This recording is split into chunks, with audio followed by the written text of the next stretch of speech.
Today in the Daily Dose, the Berlin Airlift. After Berlin fell to the Russians in May of 1945, Germany lay powerless as the victorious Allies carved up the nation into 4 zones of occupation, including the 4 control zone sectors in Berlin, which as a whole lay in the Soviet sector.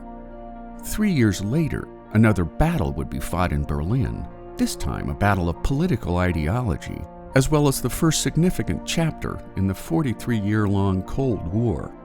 For the first 2 months after the surrender of Germany, the Russians were the sole occupiers of Berlin, who made sincere strides to get the bombed-out and war-weary citizens of Berlin back on their feet again. On July 1, 1945, American, French, and British garrisons moved into their sectors of the city, and while comradeship between the victors of World War II appeared amicable at first, conflict soon began to erode trust between the Soviets and the Western powers.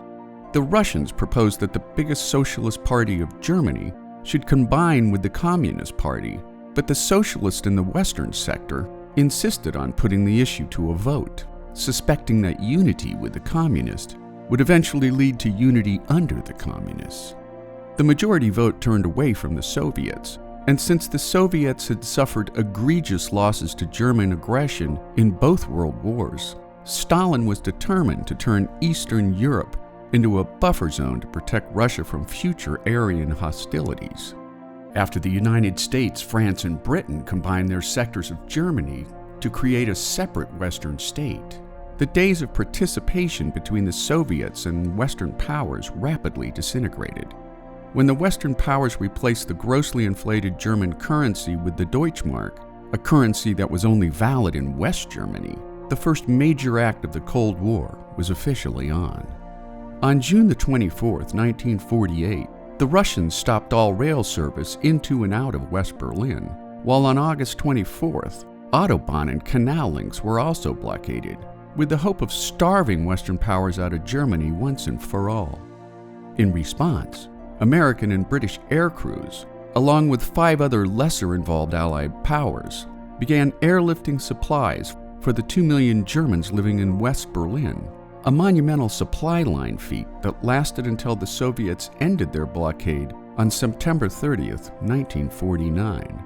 While the original plan called for 3,476 tons of supplies delivered daily, by the spring of 1949, that number would peak at 12,941 daily tons of coal and inbound essentials.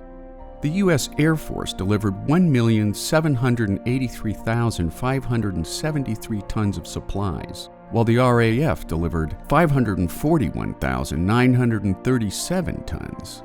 The Berlin Airlift flew over 92 million miles, while at the height of the operation, 1 cargo plane landed in West Berlin every 30 seconds.